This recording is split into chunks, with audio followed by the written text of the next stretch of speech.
Just messaging you, Laila. Yes. I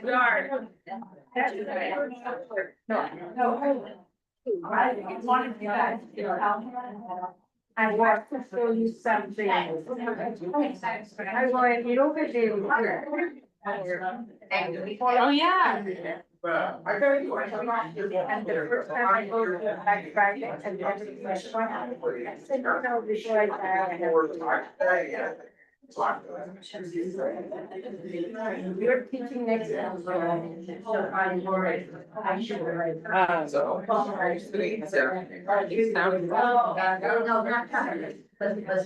Our co-host. I don't know. Yeah.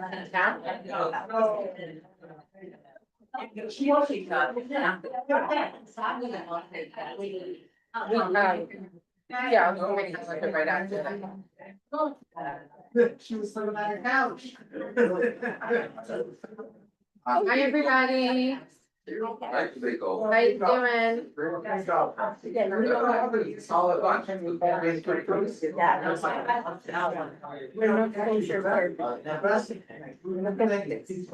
Oh, of course. Okay. How was everybody's Thanksgiving? Vegetables and Yeah, that's right. oh, you know, I'm already a little late for that party. All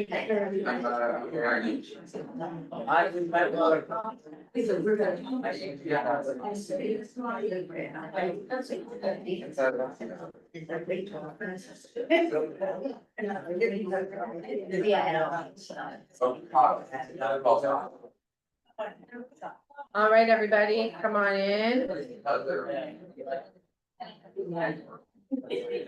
That's not what gets me up to go to one. But I got to do one more stop. Well,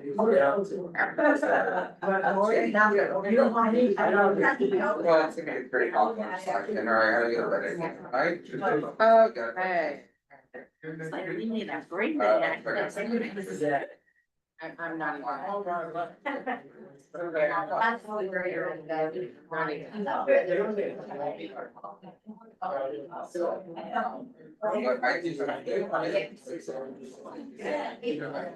Okay, everybody, let's get started. I'm gonna invite you all to find your seat.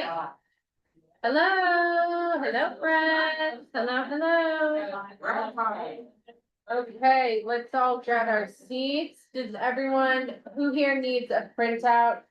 I do. Okay. Is this a new printout? Yes, a new chapter. Do you have the, if you don't mind, please. If you have the book, you're good. If you need the chapter, it's coming around. I'll also share it on the screen. Did everyone have a nice Thanksgiving? Beautiful. Everyone grateful and happy? And full, still full? Okay, good. Sorry. Oh, here's these with you. I'm good too. How are you?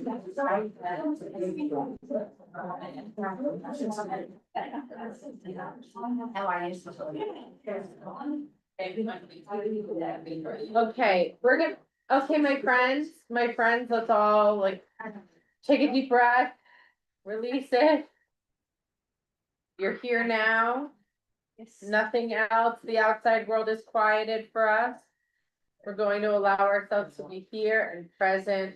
We're going to continue our learning together, diving into the richness and wisdom of Donniel Hartman's book, Who Are the Jews and Who Can We Become? We're going to be focusing on chapter 5 today. Chapter 5. Okay, so everyone go ahead and turn to chapter 5. Okay. The reason we're doing that is because I wanted us to. Hi, friends.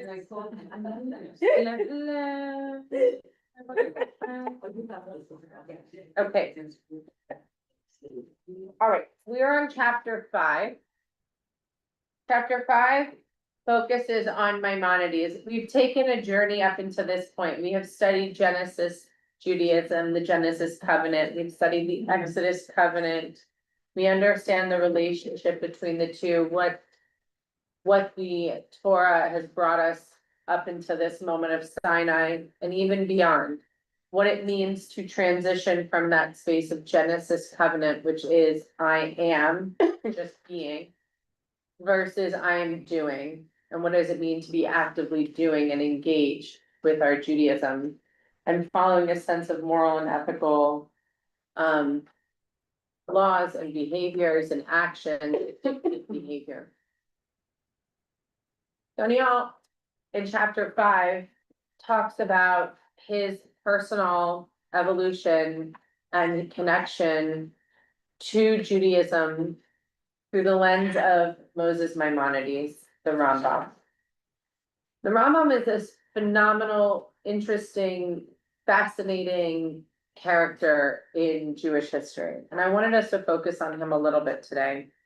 We're gonna read, as we've done before, obviously read the words of Donniel and go through chapter 5, but I wanted to just sort of like set some context into who Maimonides was and what makes him intriguing and what he contributed to the incredible landscape of Jewish scholarship, Jewish intellectualism, philosophy, theology, all of those things, in addition to being a practicing physician. If you've seen before, possibly the physician's prayer, maybe in a doctor's office or someone, right? That's Maimonides' physician's prayer. Maimonides was this really amazing man. Joshua Heschel says Maimonides, when you hear it, you could imagine that you were speaking about a university and just a university rather than one individual, because that's the expanse of the material and the intellectual pursuit of Maimonides and what it has created for the Jewish lexicon and what it has created for us in terms of how we understand, know, and attach to different elements of our tradition from a scholarly lens, from an intellectual lens, from a traditional lens, from a practical lens, and from a theological lens. So Maimonides was the first person to actually write a systemic code of all Jewish law. He wrote what's called the Mishnah Torah, not the Mishnah, Mishneh Torah, Mishneh, the Mishnah Torah. He produced one of the great philosophical statements of Judaism, which is the Guide to the Perplexed. If you've heard of that, that was Maimonides. He published a commentary on the entire Mishnah, as well as served as the physician to the Sultan of Egypt. And so he was a busy guy. Okay. He wrote numerous books on medicine. And in his spare time, served as the leader of Cairo's Jewish community. He came to Cairo via Spain and settled in Cairo with his family. That's where they were able to practice Judaism without fear. And Jews were awarded that right of freedom of practice in Cairo.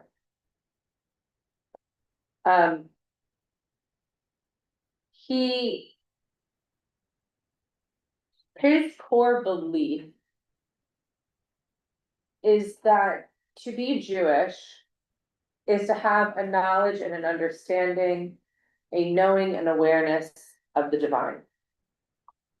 That was really imperative to Maimonides. To know, to have an awareness of, and to have that connection with God. Okay? That was, and we're gonna explore that even more deeply in the book. His first published work was at the age of 16. Oh. Okay. I mean, wow. And it was a major contribution to Jewish life, and his major contribution is the Mishnah Torah, which is the code of Jewish law. He worked on that for 10 years before it was finished. And then in 1176, he began working on the Guide for the Perplexed, which took him 15 years to complete. Also written in Arabic, it was written to a former student as a series of letters to respond to the questions of how to reconcile his commitment to Judaism and Jewish tradition with his commitment to reason and science.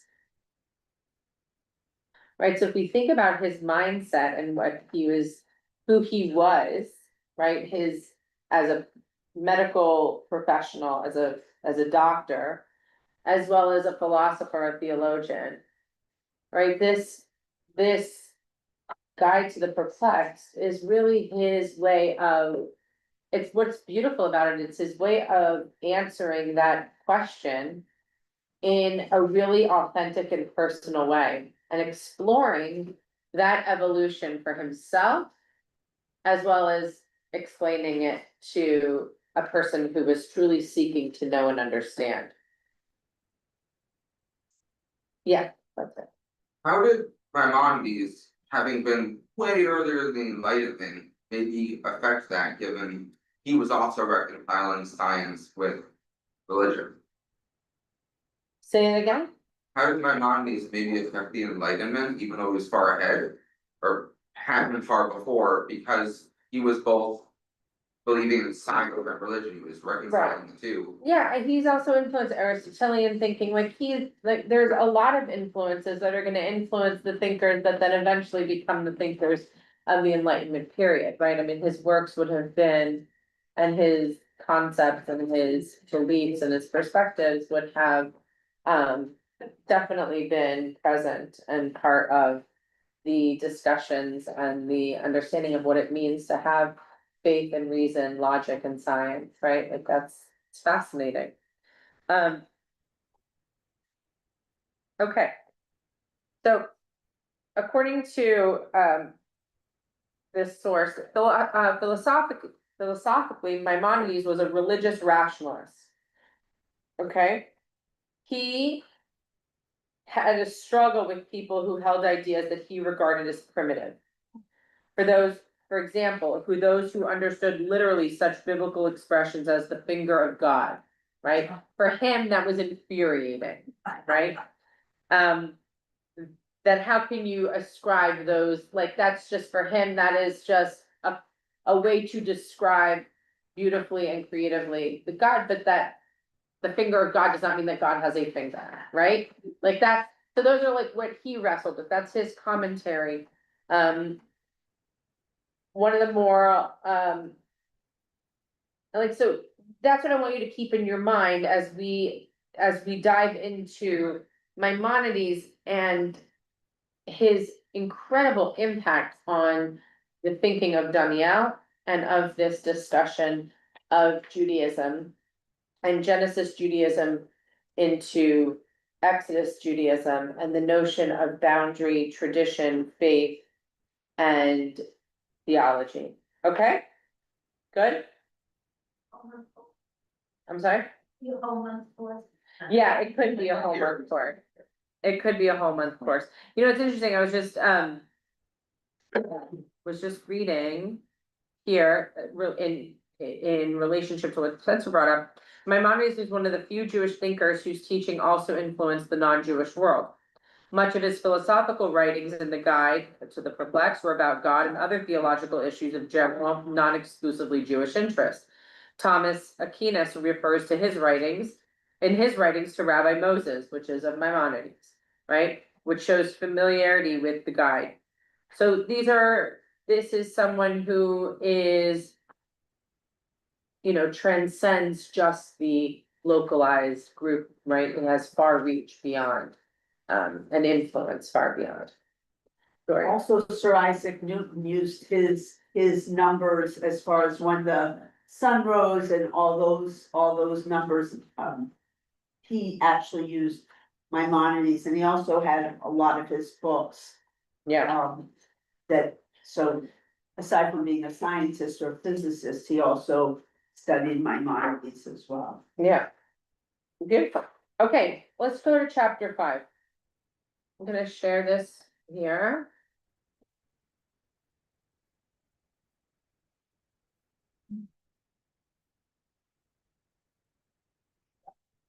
Okay. So let's start. You have, okay. Page 80 is where we are. Maimonides is a champion of the Exodus. Okay? Two formative shifts occur. Maimonides' redefinition of Jewishness as essentially an Exodus sensibility and the diminishing of Genesis Judaism in the 19th century, Western Europe, as a result of emancipation and denominationalism, would challenge this commitment to Exodus Judaism. And Jews today are still building on the new conceptual frameworks of Jewish identity that will emerge for better and for worse. So what Donniel is gonna focus on here is Maimonides' understanding and redefinition of Jewishness. Right, that's what we're gonna explore. As not just something of being and doing, he's gonna redefine what that Exodus Judaism, what that doing means, okay? He's really gonna focus on that. So from Moses to Moses, Maimonides and the embrace of philosophical Exodus. Okay, centuries after the completion of the Talmud in Palestine and Babylonia, much had changed in Jewish life. In the Middle Ages, the Jewish diaspora spread westward throughout Europe and Northern Africa and encountered fellow monotheistic faiths, in particular Islam, that challenged Judaism with new ideas. At the time, Islam had become the cultural center of modern intellectual, scientific, and cultural thought and innovation, a model of how a tradition could incorporate the best of contemporary philosophical thought into its religious and theological thinking. Its vital example offered an implicit challenge to other religious formations. The figure whose life's work was most similarly dedicated to and successful at ensuring that Judaism could compete intellectually in this rare field, high-stakes marketplace of ideas, was Moses Maimonides, from 1135 to 1204. So here's what I want us to think about. And what Maimonides is going to shift for us in the Genesis covenant primarily is that he wants us to focus on Judaism as a marketplace of ideas, that it is a part of this marketplace of ideas with the other faiths and what's happening around him. Okay? Maimonides proceeded to transform Jewish thought and law in his time, and his teachings were never perceived as the personal opinions of a particular scholar. To the contrary, they immediately became analogous in canonical standing to the Bible and the Talmud, constitutive, authoritative, of bedrock elements of the Jewish story, elements that any new narrative of the whole had to contend with from then on. That's pretty impressive, right? If you think about the enormity of the Jewish library, to think about Maimonides as somebody who it's not just his personal opinion what he's stating, but rather had far-reaching impact and influence and gravitas, it's pretty impressive if we think about who he was and what he contributed. Okay? This is on page 82, because this is really important. For Maimonides, page 82, second, first little paragraph. For Maimonides, hold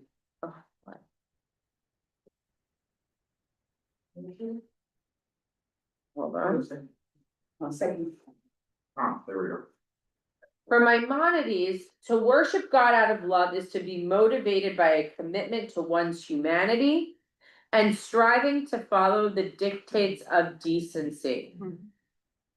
That is what Maimonides believes, okay? That to worship God out of love is to be motivated by a commitment to one's humanity and striving to follow the dictates of decency. That is what it means, okay? Reward and punishment, the theology of the Bible, are not part of the equation for Maimonides.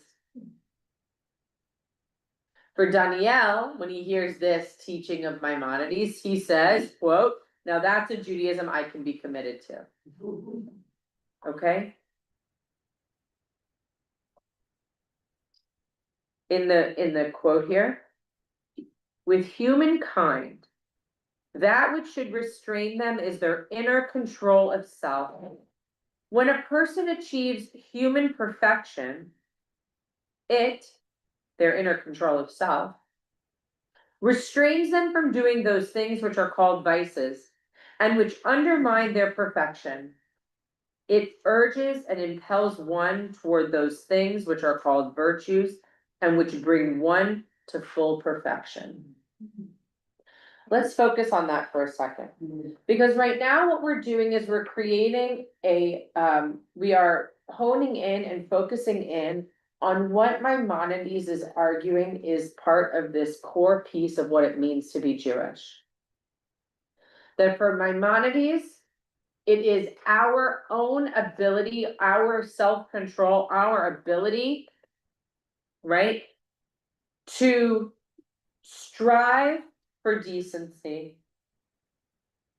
That is what it means to be committed to our humanity. And in return, and as a result of, show our love and our commitment to God. Spencer? Where does this connect to the Torah? Cause I know Maimonides was connected to that. But what passage does this specifically?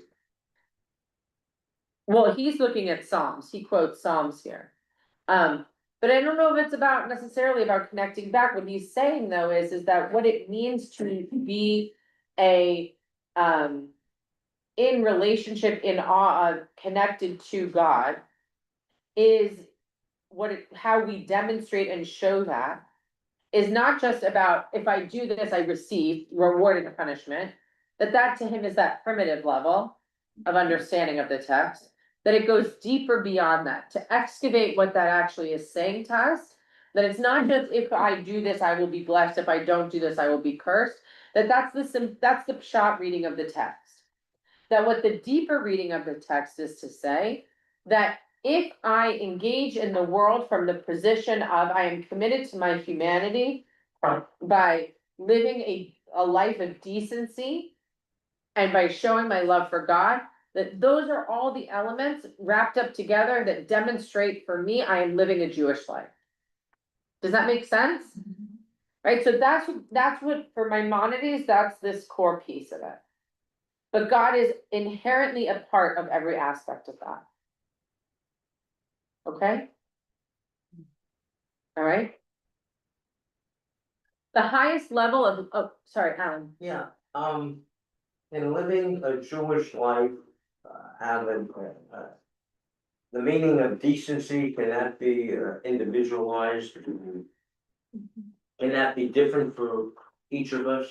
That's such a good question, and we're gonna get to it. Cause that's such a good question, and I love that I don't even wanna answer, I don't want all of us to answer, cause I want us to answer through the lens of Maimonides. But what you're doing perfectly is actually demonstrating that it opens itself up to question that, right? Cause what is decency to me may be different of decency to you. Those are gonna become the boundaries by which are placed in society and religiously that then dictate, yes, decency is up until this line, right? Up until this point, right? Those are natural boundaries and barriers that are gonna be designed and imparted within society to understand and to define what decency actually is, right? But first and foremost, to actually understand what does it mean to be Jewish? What does it mean to to express that Jewishness? For Maimonides, it is one, to worship God out of love by a commitment to humanity and living decently, right? Striving for decency. Yes? Okay, I have a question. yeah, Wasn't Maimonides also a physician? yeah. Yes. So he, oh yeah, did you talk about it? I did, but that's okay. No, because I think that he took it a step further in, all the ethics that he put forth in practicing that really extended to his, his philosophy, he put it in action. Yes, and he has 13 attributes of faith and what it means yes, right? But right now it's the first step, right?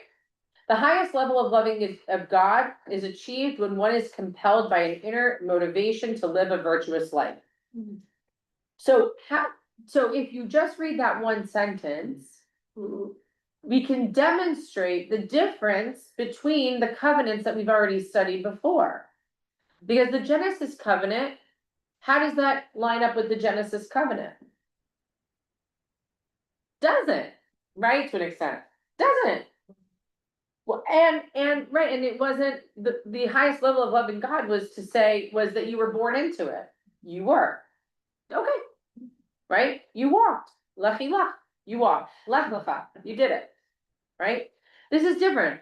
This now is saying, and also it's a little bit different than he's championing the notion of doing with Exodus covenant, but he's adding a little bit more to it, because he's saying it's not just to do it out of obligation to do it. Here are the rules and you now have to follow them.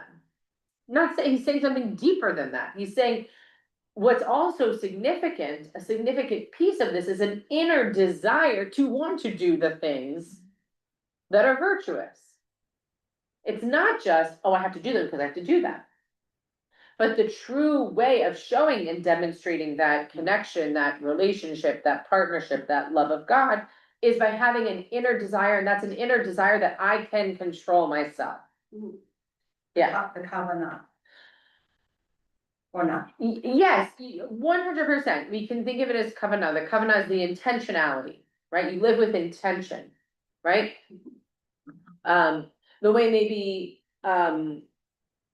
Maimonides would have thought about it, or at that time, the notion of kavanah is very much centered around prayer.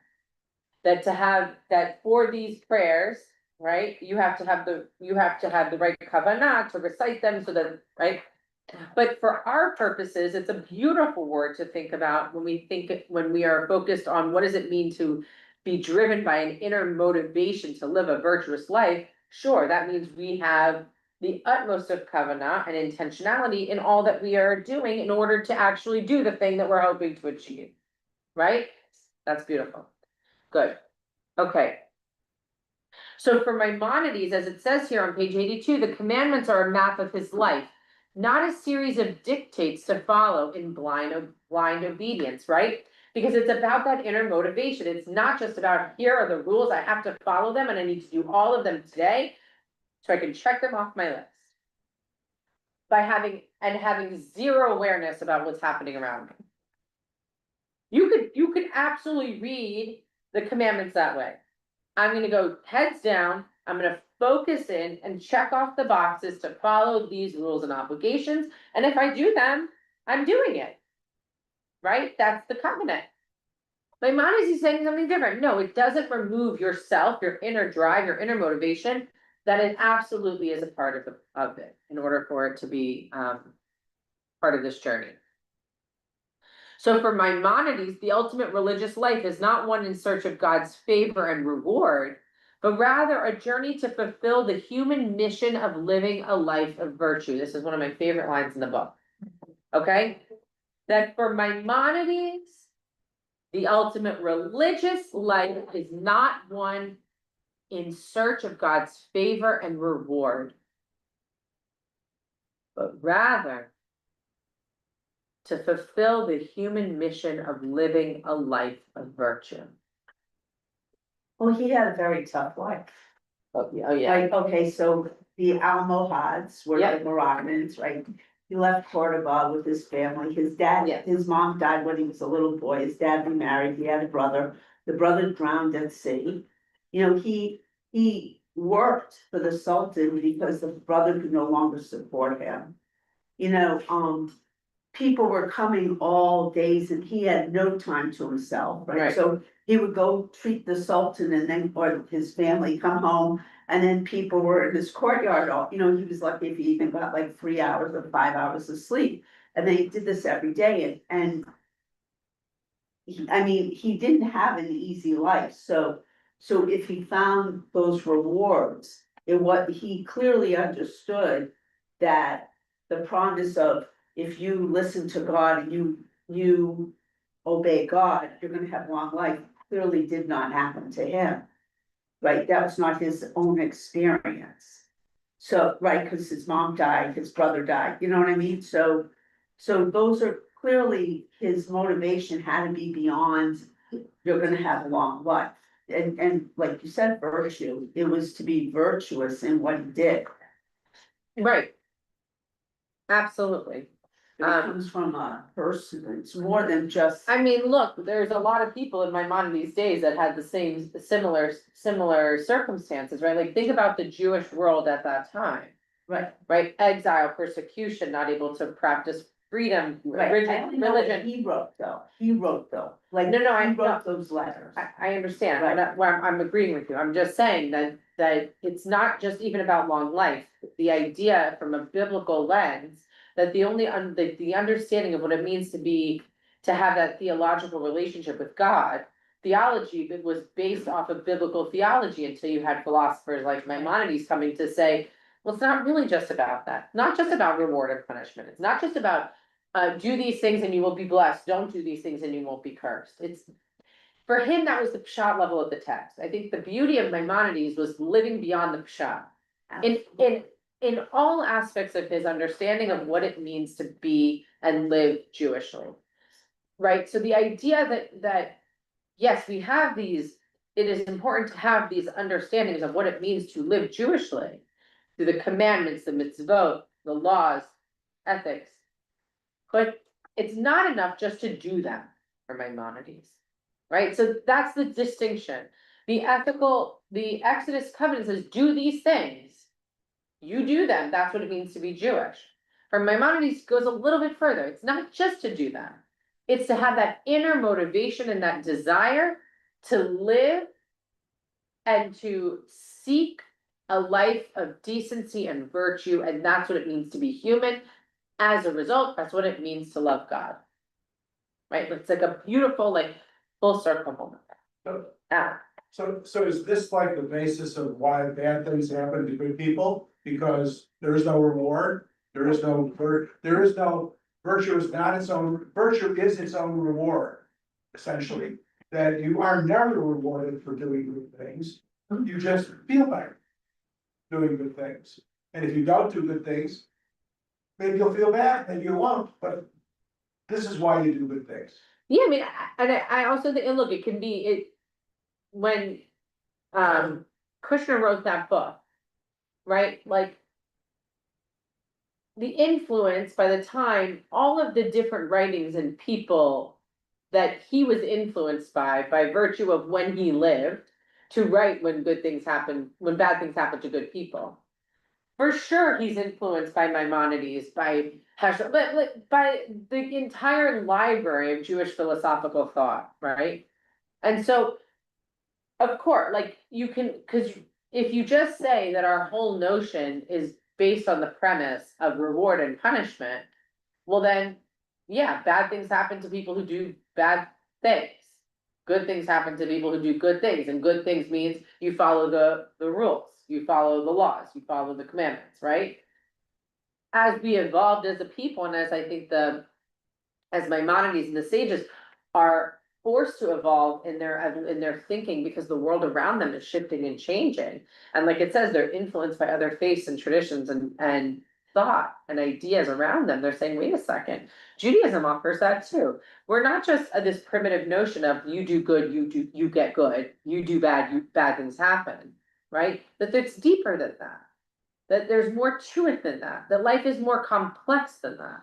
And so absolutely, I mean, I think the idea is that we're seeking to live a life of virtue. Like, that should be what we're hoping to do, not just to tick off the boxes of what, the commandments say we should do.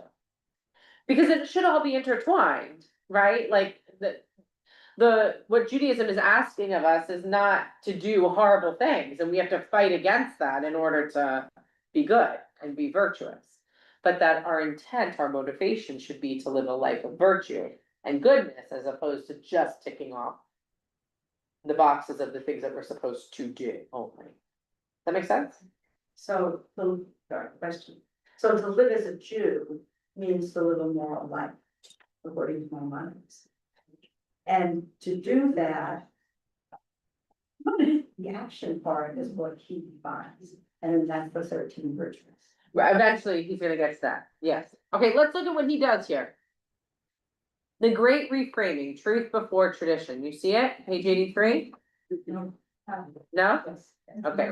Next page. Yeah, in articulating his approach to Jewish thought and law, Maimonides was guided by two distinct and often contradictory commitments. To Jewish law as handed down in the tradition, and to the truth as it had come to be known through the teachings of the philosophers. A compromise on either was unacceptable to him, as Maimonides explained in his guide. So let's read what Maimonides actually says. This book's purpose is to give indications to a religious man for whom the validity of our law has become established in his soul and has become actual in his belief, such a man being perfect in his religion and character, and having studied the sciences and the philosophers, and come to know what they signified. He must have felt distressed by the externals of the law, and the simple reading of scripture which contradict what he knows to be true. He would remain in a state of perplexity and confusion as to whether he should follow his intellect and renounce the teachings of scripture, and consequently consider that he has renounced the foundations of the law. Or should he hold fast to the simple meaning of scripture and not let himself be drawn on by his intellect, and rather turn his back on the truth, and in doing so, perceive that he has brought loss to himself and harm to his religion? So Maimonides faced a challenge. The tradition he inherited included precepts that contradicted what he knew to be objective philosophical truth. We gloss over that because that to us is part of our thinking. But if we stop and pause and think about when he was writing and living, that's pretty significant. That's really, really significant.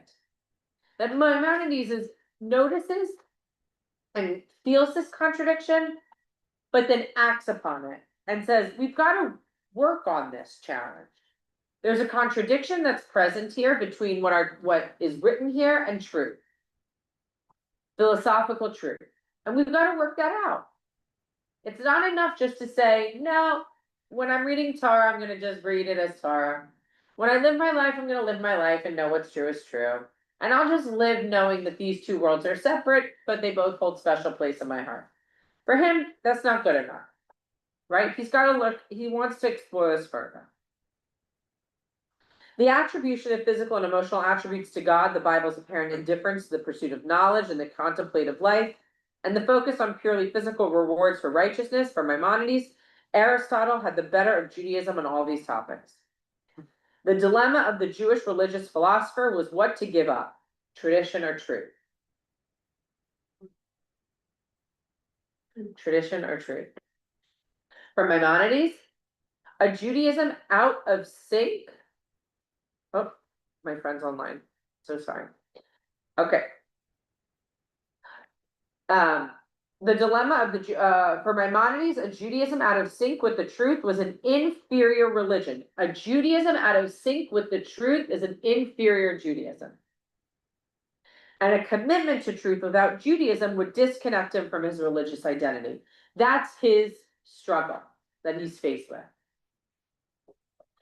Sacrificing either was not only inconceivable, but both existentially and religiously incoherent. Ultimately, Maimonides came to believe tradition cannot contradict that which philosophical reflection knows to be true. His life's work was to force a third path, within which he would not be forced to choose.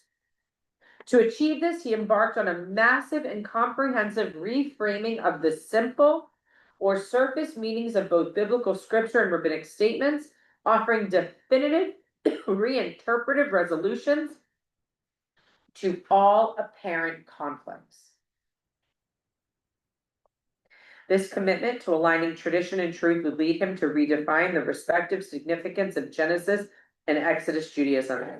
And given Maimonides' stature in the Jewish story, once he shifted the Jewish value system definitively in favor of the latter, our collective identity discourse was irrevocably altered. That is quite a statement. right? That his confrontation of these two pieces forces him to then say, these two things are contradict one another. I feel pulled. That's not good enough for me. I need to dig deeper. That we need to go beyond the simple, what he determined as the simple, and dig into it and explore it and pull out from it. What does it mean? Right? This Jewish value system, and how does it impact and how does it inform how I understand who I am as a Jew? That he is going to reframe that identity. I'm gonna stop there for a second and let us just sort of like reflect on what we've just talked about. What did you hear? What stands out for you? What surprises you? What intrigues you? He's questioning the truth. Whether, how the truth affects a Jew in their life, in the lifestyle, and what he thought about and how they prayed. He's looking at the life cycle of a Jew Okay, and how they practiced Judaism at the time. That they weren't acting in a moral way based on the precepts of the times. okay, But the truth, what he calls the truth. Yeah. That's what I wonder, what does he It- buy, the truth? Right. What truth, whose truth? beautiful. And because that's a subjective value. Same thing as like the decency and the virtue too, to an extent, Right. right? Okay, beautiful. Lauren, I feel that he's saying his truth versus maybe like a rugged individualist. So maybe he's like searching, but he's has like that feeling where he'll reject to be rebellious to find the truth. okay, beautiful. 1 second, yeah. So Maimonides precedes the invention of scientific methods by about 400 to 500 years. However, Aristotle does get credit for making a contribution in that direction, and Aristotle's view was something we call objective reality, something that exists independent of anyone's ability to perceive it. There's a reality around us, and it's part of the creation. As part as well. So I'm thinking that if Donniel is talking about tradition cannot contradict that which philosophical reflection knows to be true. He's talking about the Aristotelian Yeah, world, which is the world of how much water does it take to float the boat. And if you want to cross a river in 10 minutes, what do you have to do to make that happen? What do you have to know and what do you have to do? And Aristotle leads you in that direction. Torah might give you inspiration, but truth would be leaning heavily on the objective reality. Also, his training as a physician. as a physician, yeah. He had to have problems with that, because there was so much folk medicine floating around. And he had an approach with that too. He worked on pharmacology, because folk medicine was just as likely to kill people as cure them. Yeah. And that was not acceptable to him. So this objective view of reality, I think is where he was going with truth. And then, so how do I square my objective knowledge that I'm learning from schools Right, with my faith? my faith, exactly. That's his whole dilemma, inner dilemma, right? Beautiful, beautifully said, thank you. Any other reflection? Yeah, But it was easier as a Jewish person to just go along with tradition and not question and know your life was easy, didn't have to think about it. And he was shaking that up, saying, yeah. Totally, that's exactly right. Okay, this is great. I loved this. Yeah, Go back for a moment. Yeah. On 82. There was a moment. Fourth paragraph. The ultimate religious life was not one in search of God's favor, but reward. but rather a journey to fulfill the human mission of living a life of virtue. And then we see in the previous paragraph, after the quote of Psalms, with humankind, that which should restrain them is their inner control self, when a person achieves human perfection. And that's what hits me. Is it the journey or the achievement that my mind is looking for? Is it when we achieve perfection, we are living a Jewish life, or is it the journey to and toward those things which are called virtues? Is my mind saying the journey is equally virtuous, or is it only when you reach perfection? I don't think he was a perfectionist. I don't think Maimonides was, I think. he I'm was- just wondering what he was saying, not so much what he was. Strove for excellence, not perfection. When you're asking here. That the ultimate religious life is not one in search of God's favor and reward. No, Right. I'm asking, is he saying perfection is where we end up being virtuous and when we have looked up to it? Or is the journey and moving towards it? Yes, Okay, the seeking, the journey, the moving that's forward. fully virtuous, that's, okay. Thank you. Okay, beautiful, thank you. So let's go back to 84 because we're gonna dive into this piece here and we're gonna really get to understand a lot of what you all brought up. For Maimonides, his Jewishness grew out of this core belief that Judaism's purpose is to create individuals and communities capable of reaching the highest levels of human actualization. That's really important, okay? When we think about Maimonides' perspective and what he offers and how he influences and reframes, right? That for him, and how do you create communities and people who are capable? How do you do that? Education. Educate them, right? Teach them, right? Do, model. That's the law. Of reaching the highest levels of human actualization. And as you mentioned, in his strict Aristotelian worldview, this can mean only one thing: Jews becoming knowers of God. He was never one to mince words. He begins his codification of Jewish law, announcing this aspiration as the first of the 10 commandments.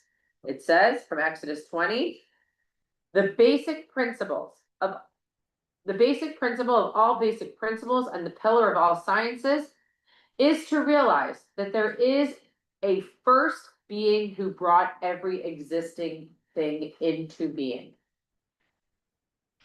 If it could be supposed that he did not exist, it would follow that nothing else could possibly exist. If, however, it was supposed that all other beings were non-existent, he alone would still exist. To acknowledge this truth, so Sherry, when you say what is this truth? This is the truth. To acknowledge this truth is an affirmative commandment, as it is said, I am the Lord your God. That is true. Right? For Maimonides, what distinguishes us, humanity, from all other creatures is that it alone shares with divinity the capacity, this is so beautiful, the capacity for intellectual cognitive endeavor. That is who Maimonides is. Okay? That is what distinguishes humanity from all other creation. Our capacity for intellectual cognitive endeavor. This is what the Bible means when it speaks of human beings created in the image of God. We have talked about that in other classes. Well, what does it mean, B'Tselem Elohim, to live in the image of God? For Maimonides, this is what it means. That you have the capacity for intellectual cognitive endeavor. To become as close to one with God as possible through the perfection of one's cognitive faculty, one's knowledge. And your pursuit of that knowledge, your tweaking of that knowledge, your expansion of that knowledge, your capacity and capability to grow that knowledge, right? Is to live a full Jewish life, is to be constantly engaged in the pursuit of this intellectual aspiration.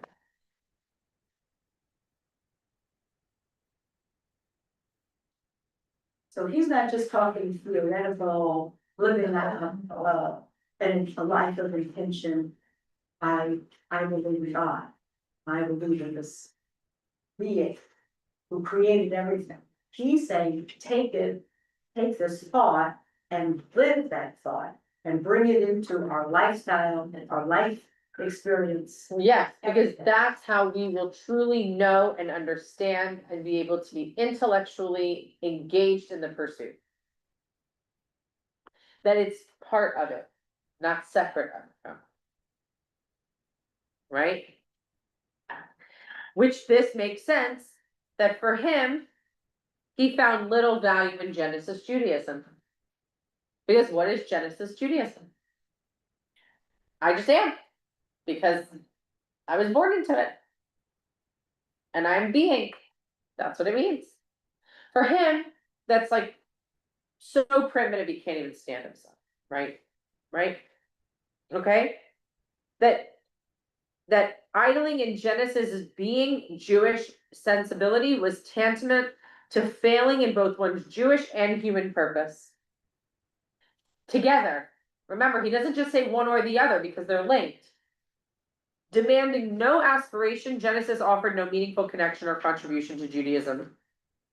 Thus, it was unworthy of a primary place within the tradition.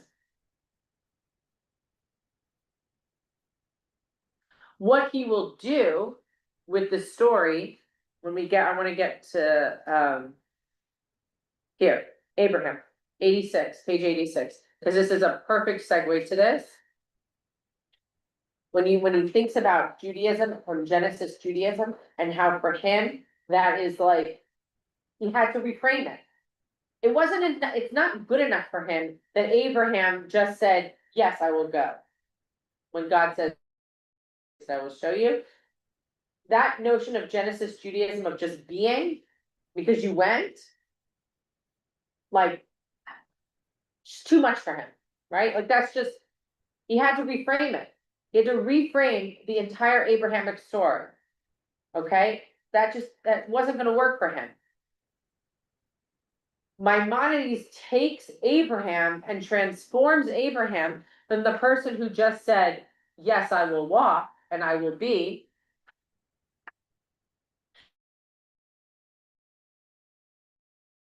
to share. That monotheism, this great, incredible idea, this belief in this one God, for Maimonides, he transforms that as Abraham's big idea that he shares with the world. That's how he, Maimonides, can stand this story in Genesis. That it's not just to say, oh yeah, he just said, yes, I will be, and I will be. That he has, that it was deeper than that, okay? That for him, Abraham is not the founder of Genesis Judaism, but the world's first philosophical monotheist and founder of a community created around embracing his version of the Exodus covenant.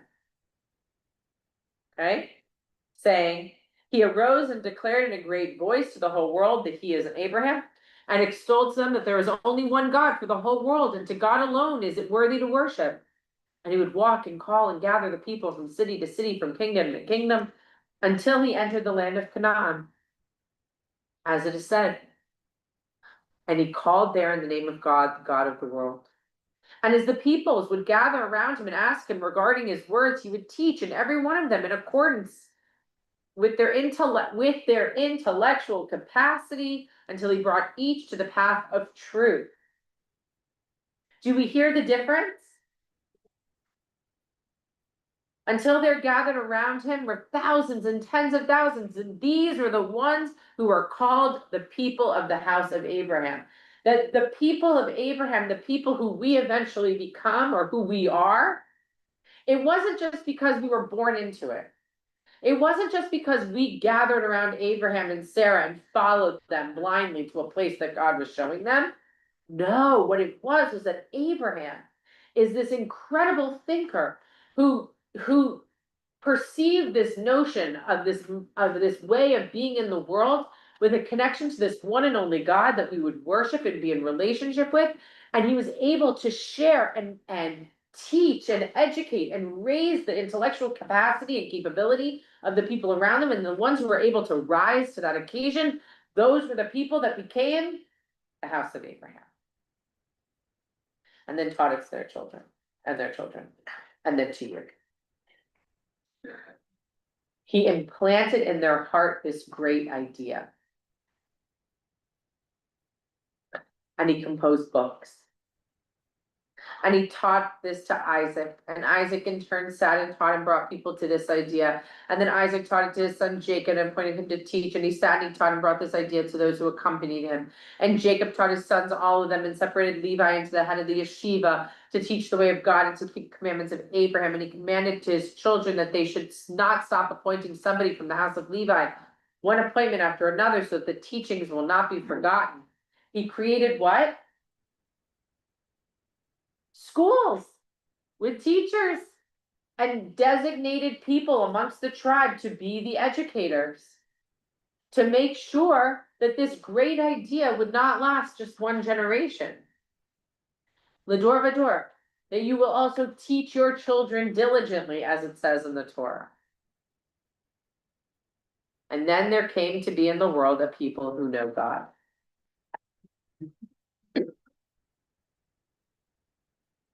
Moses doesn't merely redefine Abraham, he redefines the Jewishness his covenant gave birth to. When Maimonides' is Abraham passes down to the generations, it's not his seed, as it is told in the Torah. It's his idea. That's really profound. The house of Abraham no longer comprises biological family members, rather it's a spiritual family of all who join him in accepting the Maimonidean Exodus covenant, that the children of Israel, Bnei Yisrael, the first Jewish community, are no longer merely the sons of Jacob, rather Yisrael are the people who know God. It's like you're setting up a whole educational system right there. But he did. That is, and he did, and right, it's not just to, but the Israel are not just the people who believe in God, by the way. It's a very intentional word, who know God.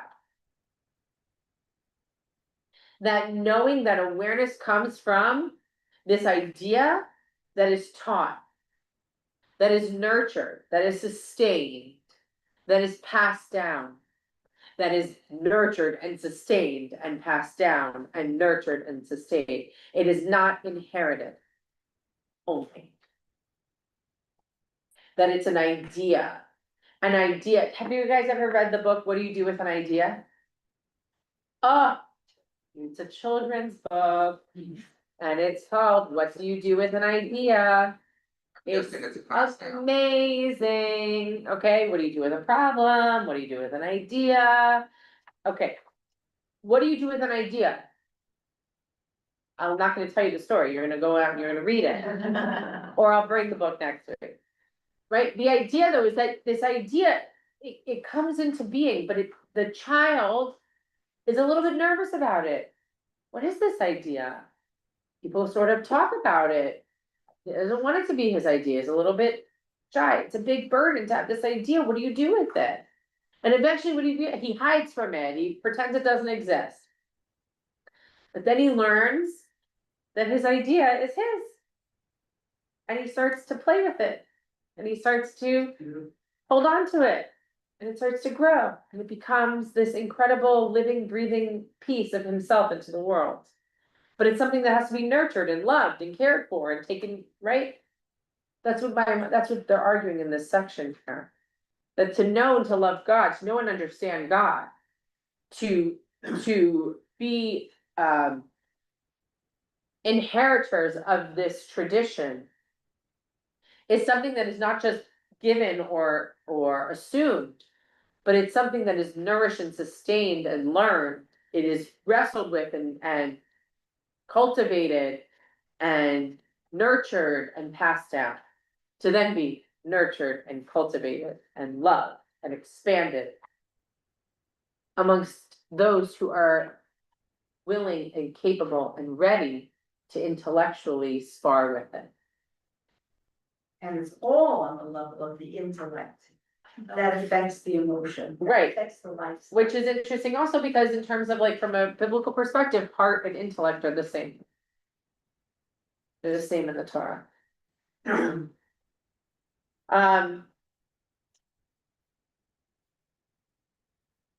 Yisrael, the children of Israel are the people who know God.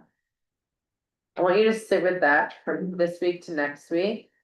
And to think about, for you, what does that mean? What does it mean for you? In your own life? To know God? What does that mean? Doesn't have to be Maimonides' definition. What is your definition to know and understand God? What does that mean? And you could say, I don't know what it means. Okay. It could be whatever it is to you. But it's something to think about and hold on to and to sit with this week as we prepare for our next class. What does it mean to know?